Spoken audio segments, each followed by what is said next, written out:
All right, everybody, welcome back. You know we love a good deep dive, and this one's a doozy. It's the Lil Wayne Birdman feud. Oh, yeah. And specifically, you guys wanted to know about that whole lawsuit with the tour bus driver. Right. And let me tell you something. This thing, it's got more layers than a parfait. It's a wild one. This is one of those cases where it gets so much more complicated than just like a he said, she said, or, Oh, absolutely. like a contract dispute. Yeah. Way deep. No, this is way deeper than just like a contract dispute between a couple of guys who used to be really tight. Right. We're talking drive-by shootings, Yeah. alleged gang affiliations. Absolutely. This whole, I don't even know, man, what is responsibility in the rap game? Yeah. How do you even unpack this? Well, and that's what's so fascinating about this case is that it really gets at that question of responsibility in the rap world. Because you've got this kind of collision of, the music industry, which is, about, money and fame and all of that. Sure. And then you've got this undercurrent of street culture and gang culture. Yeah. And it's all kind of intertwined in this really messy way. Right, and it's all playing out, both on the streets and in the courtrooms and on the airwaves. Exactly. So, okay, so how do we even start with this? So we've got Lil Wayne and Birdman, right? The tightest duo, back in the day, mentor, protege, the whole 9 yards, you know what I mean? The blueprint. Yeah, exactly. And then somewhere around 2014, things start to go south. Yeah. Like really south. Right. Lil Wayne starts feeling like Cash Money's got him. Mm-hmm. I don't know, are they holding him hostage? Is it a bad contract? What's the deal? Well, there's this feeling that they're kind of, they're delaying the Carter V, Right. which is supposed to be this huge album. Huge album, yeah. And Wayne's feeling very stifled creatively and financially. So he's like, I'm putting out all this work, all this music. Right. Where's my money? Where's my album? And this is where we get the legal drama, Yes. the federal lawsuit, Mm-hmm. which, by the way, kind of fizzles out. But Right. that's just the beginning. It's just the The beginning. bad blood is just like simmering. See, and this is where the whole notion of beef in the rap world comes in. Oh, yeah. Because on one hand, it's this, calculated PR move. Totally. Right. You're generating hype, you're fueling rivalries. Sell those records. Exactly. But on the other hand, it's very real, Oh, yeah. especially when you're talking about gang culture. Right. Wow. Disrespect, Street code. street cred, that's everything. Yeah, if you diss me, I got to come back at you twice as hard. Exactly. And it can escalate really quickly. Okay, so how does this whole thing escalate? Because we're talking about, legal paperwork. Right. And then all of a sudden, I don't know, things get real. Well, this is where things take a really wild turn. So you've got Young Thug, Oh, boy. Right. Up-and-comer. up-and-comer, super talented. Yeah. And he aligns himself with, you guessed it, Birdman. Birdman. So he's taking sides. He's taking sides. And this isn't just like we're going to make some music together. No. This is a power move. It's a power move. It's a shot fired. Right at Lil Wayne. Yeah. Lil Wayne, come on. How do you think Lil Wayne feels about this? Well, and that's the thing about street cred, right? Like we were talking about, in this world, your reputation is everything. Everything. And any perceived disrespect, it demands a response. Right. And so Young Thug siding with Birdman, it's not just a diss track. Yeah. It's a calculated move. And it's got these potentially very dangerous consequences. Oh, absolutely. So you're Lil Wayne. Yeah. You're seeing this new kid on the block Mm-hmm. siding with your old mentor who you're already beefing with. Your father figure in the game. Yeah. And think about how disrespected, how betrayed Yeah. you must feel. And we know this isn't just talk. No. This is where it spills over into the real world. Right. April 26, 2015. Lil Wayne's at the Compound nightclub in Atlanta. Okay. Should be a standard night, right? Wrong. Yeah, this is where things get really interesting. Real interesting how. So remember Jimmy Winfrey, Winfrey. aka Peewee Roscoe? He's tight with Young Thug's crew. Okay. Big player in that Atlanta scene. Got it. Okay. That night, there's a confrontation at the club, Between. Winfrey's group and Lil Wayne's entourage. Oh. And Winfrey, he reportedly throws out this threat. What's he say? This is my city. Keep messing around. I'll spray the bus. Oh, okay. So even in the world of, rap where there's a lot of big talk, that's a little too real. Yeah, serious. It's serious, right? Especially in that context. Yeah, and I guess the cops thought so too. Yeah, so the Atlanta police, they're not taking any chances. Rightfully so. They decide to escort Lil Wayne's 2 tour buses out of there. Wow, police escorts. Police escorts because of a threat at a nightclub. Because of some word said at a nightclub, That tells you how seriously they were taking this. That's intense, man. Yeah, and it really speaks to the fact that Winfrey's words weren't just, tough talk. Right. This was a demonstration of intent. Which, legally speaking... Which, legally speaking, is huge, because now you've got this documented threat. Right. And it shows that this wasn't just a random act of violence. This was something that was planned, that was thought out. Premeditated. Exactly. Okay, so they leave the club. They've got their police escort. They're feeling good. They're probably thinking, okay, we're safe now. Right. And then... What happens? Well, Lil Wayne's crew, they pile onto these 2 tour buses. How many people are we talking? 12 people total, including our guy Alvin Lewis. The bus driver. The bus driver. Just trying to get through his shift. Just trying to make a living. Yeah, and they're cruising down I-285. Yeah, just another night. And the... A white Chevrolet Camaro pulls up alongside. Oh, boy. Yeah. And this is where things turn terrifying. Multiple shots are fired from that Camaro. We're talking .40 caliber and 9mm handguns directly at the buses. Oh, my God. Are you serious? It's a miracle no one was killed that night. It's like straight out of an action movie. Yeah, except this is real life. Yeah, with real people's lives on the line. Yeah. So what happens next? Does the Camaro just, speed off into the night? Pretty much vanishes into thin air, but get this, the shooter. The shooter... Calls Birdman. He calls Birdman.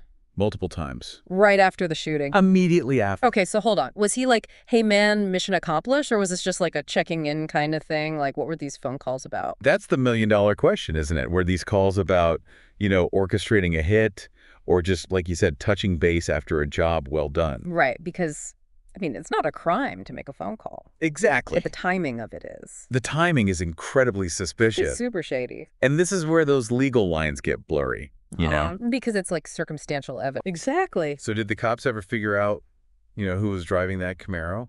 They eventually tracked down the Camaro, and guess what? What? It was stashed at a relative's house belonging to... No way. Jimmy Winfrey. Of course. Yeah.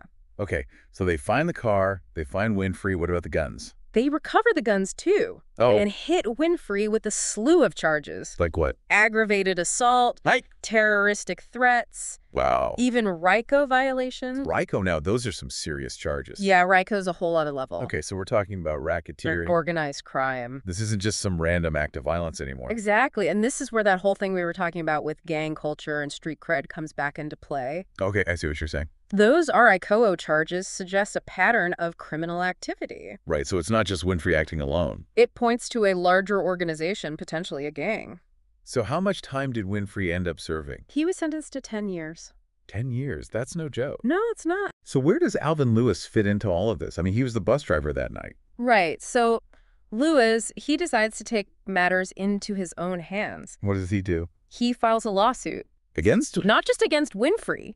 He goes after Birdman and Young Thug directly. Wow. Yeah. He's claiming that they're ultimately responsible for the shooting. So he's saying that they either ordered the hit or at the very least they created an environment where this kind of violence was bound to happen. Exactly. He's suing for lost wages, emotional distress, the whole 9 yards. That's a bold move. You got to admire his courage, right? Oh, absolutely. This regular working class guy going up against these titans of the music industry. It's like David versus Goliath. Right. But legally speaking, does he actually have a case here? That's the million-dollar question, isn't it? On the surface, it seems like a long shot. Right, because proving they directly ordered the hit, that's a high bar to clear in court. You need that irrefutable evidence. The smoking gun and those phone calls, while suspicious, might not be enough. Right, because even if they were talking about the shooting on those calls, proving they were involved in the planning of it, that's a whole different ballgame. Exactly. But here's where it gets even more complicated. How so? Remember those RIC charges against Winfrey? Yeah. That's where Lewis's case could gain some traction. If he can successfully argue that Birdman and Young Thug were part of this larger criminal enterprise. You mean that their business dealings were intertwined with their gang activity? Exactly. Then he might have a stronger case for holding them responsible for Winfrey's actions. So it's not just about what went down on I-285. Yeah. It's about the bigger picture. It's about the culture surrounding these individuals, their business practices, their connections to the streets. So we're talking about this case, right? And it could really, change the game for the whole music industry. No doubt.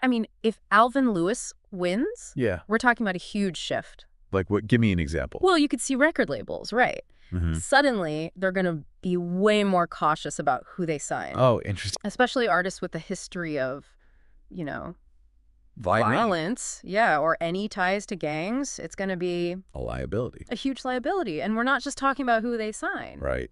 This could change contracts, artist management, the whole 9 yards.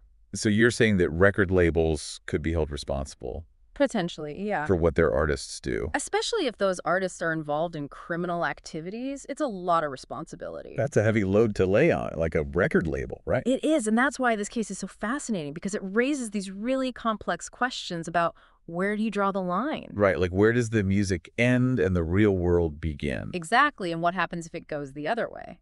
You mean if Birdman and Young Thug win? Yeah, what kind of message does that send? To other artists, to other labels. Exactly. It might embolden them to think, well, we can keep pushing the limits. Because there are no consequences. Right. They might see it as a green light to keep blurring those lines between, their public image. And their private lives. And their potential involvement in illegal activities. Okay, so that's like the legal ramifications, right? But what about Birdman and Young Thug? Like, as people, have they said anything about all of this? Publicly. Yeah. They've both denied any involvement. In the shooting? In the shooting, yeah. They're basically saying, look, we had nothing to do with Winfrey's actions that night. That he was acting on his own? Completely on his own, a rogue agent, So are you saying that's a strong defense? It can be a tough sell. I mean, how do you prove you didn't know, that you weren't involved in some way? Right, especially when you've got those phone calls. Exactly. The timing of those calls is super suspicious. No doubt. But suspicious isn't always enough for a conviction, right? No, and this is where the law struggles to keep up with, the realities of the music industry. Because it's such a unique world. It's a different beast. You've got these complex relationships, these entourages, these power dynamics. And it can be really hard to untangle all of that. Exactly, and prove who knew what and when. So where does that leave us? I mean, it feels like this case, it all boils down to accountability. It really does. How much responsibility do artists have for the actions of their crew? Especially when things turn violent. Because we're not just talking about, a little Twitter beef here. We're talking about real-life consequences. Yeah, someone could have died. Exactly. And that's what makes this case so compelling. It forces us to confront these really uncomfortable questions about fame.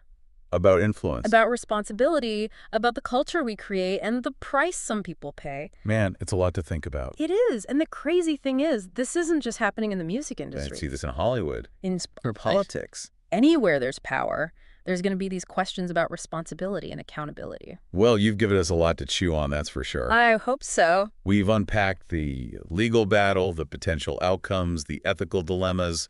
I mean, this deep dive, it's been a wild ride. Tell me about it. And the best part is, or I guess the craziest part is, this whole thing is not even over yet. Who knows what the next chapter holds? Exactly. But that's the beauty of it, right? Right. We get to see how this all plays out. In real time. In real time. And hopefully learn something along the way. I'm with you on that. Well, on that note, a huge thank you to you. This was amazing. My pleasure. And to our listeners, thank you for joining us on this deep dive. This has been a wild one. Until next time. Until next time, keep exploring, keep asking those tough questions, and we'll see you on the next deep dive.